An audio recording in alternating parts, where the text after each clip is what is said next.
quando eu fui convidado para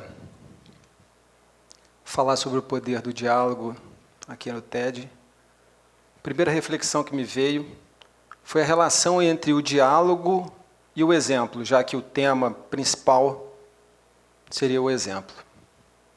E aí eu selecionei duas historinhas que talvez sejam bem ilustrativas para todos aqui. A primeira delas já se passou há muitos anos. Eu tinha cerca de 7 anos e naquela época, e na verdade até hoje, o meu exemplo de pessoa era o meu avô. Meu avô era uma figura fora de série, era um médico humanista, cuidava do corpo e da alma das pessoas. Eu gostava tanto do meu avô que eu queria trocar o meu nome de Fernando para Sebastião. E um belo dia, aos 7, 8 anos de idade, meu avô me sentou num banco na varanda da casa dele e me pediu apenas uma coisa. Me pediu que eu fosse honesto. Com o passar dos anos, eu percebi que eu não escolhi a cidade que meu avô tanto amava para morar, não escolhi a profissão do meu avô, eu não escolhi o time de futebol do meu avô, mas eu levei comigo o princípio que norteia toda a minha vida. O diálogo naquele momento, apesar de meu avô de ter sido sempre o exemplo da minha vida, o diálogo complementou, deu a roupagem final que eu precisava para tornar aquele exemplo com uma coisa concreta na minha vida. Em outra oportunidade, muito mais tarde, já como professor da universidade, um colega meu da Ordem dos Advogados do Brasil comentou que toda vez que um curso de Direito Internacional era lançado, os primeiros alunos a se matricularem eram os meus alunos. Que os mais interessados no curso eram os meus alunos. Fiquei muito satisfeito, obviamente, mas passei a refletir se, naquele momento, eu já seria, por acaso, o exemplo para os meus alunos, de alguma maneira. E percebi também, naquele momento, que, hora nenhuma, eu tinha tentado transmitir, por meio do diálogo, aquele princípio que, para mim, era o mais relevante, a questão da honestidade. E passei, a partir daquele momento, a compartilhar, dialogar com os alunos a questão da honestidade. Mas nós estamos aqui para falar sobre o diálogo e eu quero aprofundar um pouquinho nesse tema. E a pergunta aqui é se, apesar de tanta comunicação, e ninguém tem dúvida que estamos nos comunicando muito, pelas redes sociais e mesmo pessoalmente, apesar da comunicação, se nós realmente estamos nos entendendo. E quem vai começar a responder isso para a gente é esse caractere chinês, que tem ali 4 figuras, uma delas representando o ouvido,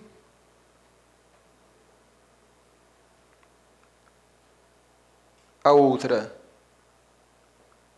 os olhos, porque o contato visual é muito importante numa conversa, a pessoa realmente percebe que você está dando atenção nela na medida em que você não perde o contato visual. Toda a sua atenção, que não é apenas o olhar, mas toda a maneira de se portar, a maneira de virar para a pessoa, a maneira de recebê-la, e também todo o coração, que é um conjunto dessa obra, mas também o interesse que você vai colocar na conversa para extrair da pessoa aquilo que ela realmente quer te passar. Esse caractere chinês, ele representa o que a gente chama na mediação, que trabalha sobretudo com o diálogo, a escuta ativa. É uma das técnicas que nós utilizamos, hoje, na verdade, chamada por alguns autores de observação ativa, já que trabalha com uma noção muito mais completa do que seja ouvir. E o primeiro passo para quem quer estabelecer um diálogo com qualquer outra pessoa é entender, a partir do ouvido, a partir de todo o coração, a partir da atenção dispensada e a partir do contato visual. É lógico que nós não estamos imunes aqui a problemas. Nós vivemos uma sociedade, né? E na vida pessoal e na vida profissional, nós encontramos problemas a todo momento. E isso não é novidade para ninguém, certamente.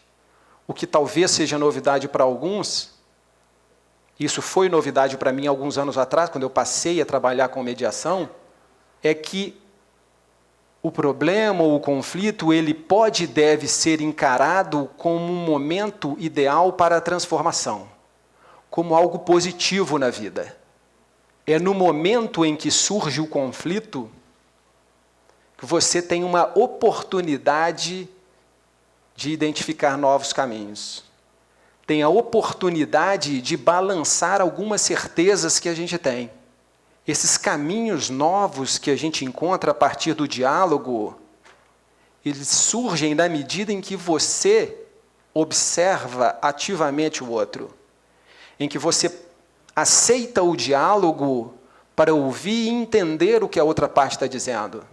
E a partir desse momento, quando você entende a outra parte, sabe quais são os motivos, os fundamentos pelos quais ele está adotando essa ou aquela postura, aí sim você passa a gerar opções, assim você passa a se colocar no lugar do outro, e aí sim você passa a entender um mundo todo próprio que não era seu. Você passa a se incluir naquele mundo e ter a oportunidade de se transformar, ter a oportunidade de vencer aquela perspectiva inicial de nascimento, aquela projeção genética. Você passa a perceber outras nuances que você não tinha até aquele momento. O diálogo balança nossas certezas. Em várias circunstâncias, nas sessões de mediação que nós fazemos, e às vezes o erro é do próprio mediador, que faz uma pergunta muito fechada, e eu já me vi nessas circunstâncias em algumas situações. Eu perguntei, você acha que o seu pai deve dar o exemplo, ou o seu pai deve simplesmente negar o direito à sua irmã? E para minha surpresa, a resposta foi, deve simplesmente negar. E naquele momento, gente, e todos os alunos sempre me perguntam isso, e se veem nessas situações, o que fazer? Conhecer, aprofundar o conhecimento no mundo do outro. Qual foi a razão para aquela resposta? Ela me respondeu, porque minha irmã não tem maturidade suficiente para entender. Quer eu concorde, quer não, eu tenho aí pelo menos diversas respostas a serem possíveis. Eu posso conversar para negar, eu posso dar o exemplo, negar, posso negar e dar o exemplo, posso simplesmente negar, mas o que é fundamental é entender como o outro vê o mundo e, a partir dessa perspectiva, poder ajudá-lo, criar opções para que a gente possa se entender, para que a gente possa se comunicar. Quando a gente para sozinho, né, e começa a refletir sobre determinadas circunstâncias na nossa vida, a gente vai só obtendo cada vez mais fundamento, cada vez mais argumento para se posicionar daquela maneira. É na interação, é no diálogo, é na escuta que a gente cura a alma, como a gente gosta de falar. Esse nosso amigo aqui tem essa frase fantástica, diz ele que a cura agora vai entrar pelo ouvido. A cura da alma é pela palavra, não é mais uma cura pelo remédio. Pelo menos em boa medida, eu acredito nisso. Mas a imagem mais interessante, exatamente desse filme, Tarja Branca, o filme trata sobre a arte de brincar. Que pode parecer um pouco estranho, né? Mas acho que todos aqui têm uma cabeça muito avançada e conseguem compreender que isso tem uma profundidade extrema. É sobre a arte de brincar, a revolução das crianças, a revolução que faltava. E numa passagem desse filme, uma senhora entrevistada disse que estava caminhando na praça da sua cidade e se deparou com duas crianças soltando pipa, papagaio. E naquele momento, uma comentou com a outra, batiza, batiza, batiza. E ela, um pouco sem saber do que se tratava, parou para assistir a brincadeira das crianças e saber o que significava batizar. E percebeu que batizar significava utilizar toda a linha do papagaio, toda a linha da pipa. Quando você consegue esticar toda a linha, você batizou. E ela saiu dali refletindo sobre o que significaria brincar e chegou a uma belíssima conclusão que brincar é esticar todo o fio de vida. Brincar é utilizar toda a sua potencialidade, todo o seu gingado, toda a sua inteligência, todo o seu potencial. Mas, por outro lado, ela me colocou numa situação extremamente difícil.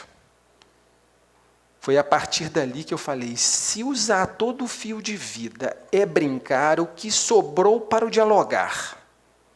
E comecei a refletir sobre aquilo. E cheguei a uma conclusão. Se brincar é utilizar todo o fio de vida,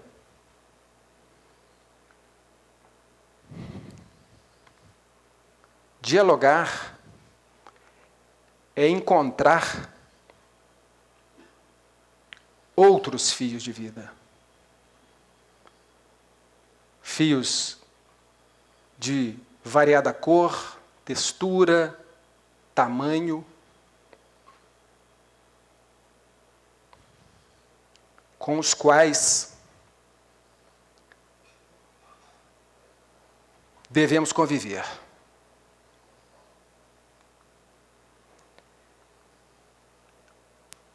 Calma. Isso me levou a uma outra reflexão. Acho que todos aqui se impressionam com os projetos sociais. E nós vamos ter aqui uma palavra sobre projeto social daqui a pouco. Mas o que me impressionava é que a grande maioria que eu conheço tem um sucesso esplendoroso. Muitos deles, de arte, de dança, música, com palhaçaria, de xadrez, matemática, futebol. Todos eles geram uma alegria para as pessoas, resultado, as pessoas se empoderam. Isso me levou a uma reflexão. Qual seria o ponto em comum em todos esses projetos? E a minha conclusão foi que em todos esses projetos existe o diálogo.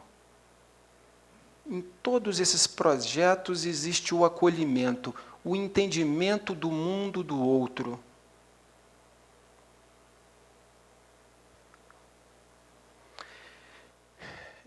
E foi nesse ambiente de reflexão, e quando voltei para Juiz de Fora recentemente, que eu, juntamente com os alunos e outros professores da universidade, de que ninguém faz nada sozinho, criamos o Núcleo de Mediação Extrajudicial, Projeto Dialogar, que tem por objetivo restabelecer o laço social entre as pessoas. Não resolve todos os problemas, infelizmente, até gostaria, mas não resolve todos os problemas. Ele é indicado para um determinado tipo de problema. É uma opção, vamos dizer assim, em relação ao judiciário, porque tem certos problemas que só são passíveis de serem solucionados pelo judiciário, mas é uma outra porta para a solução de determinados problemas, sobretudo problemas vinculados a relacionamentos de longo prazo. Leia-se, basicamente, relacionamentos familiares e de vizinhança é o nosso grande público. Nós trabalhamos basicamente com a ideia do empoderamento das pessoas para que elas ganhem autonomia e solucionem os próprios problemas. Quem resolve o problema, quem resolve os nossos problemas, somos nós mesmos. Para vocês terem uma ideia, o ano passado, aqui em Minas Gerais, foi proposta uma ação em que os pais discutiam em qual escola a criança deveria ser matriculada. Obviamente, com a propositura da ação, o que eles estavam fazendo era entregar o problema para que o juiz decidisse. Que é exatamente tudo o que nós não queremos. Nós queremos que as pessoas sejam autônomas para resolver, solucionar os seus próprios problemas. A partir do empoderamento, elas se tornam autônomas e podem discutir em pé de igualdade com as outras pessoas. Dentro desse projeto, existe também um projeto de implantação de novos centros de mediação. Já criamos um na Câmara Municipal aqui de Juiz de Fora e estamos com 3 projetos em andamentos nos bairros da periferia. Nós entendemos que a mediação comunitária pode ser um grande avanço para as comunidades e para a cidade como um todo. No núcleo de mediação do projeto Dialogar, eu costumo dizer que a mediação é revolucionária. Convido todos vocês a dialogar. Muito obrigado.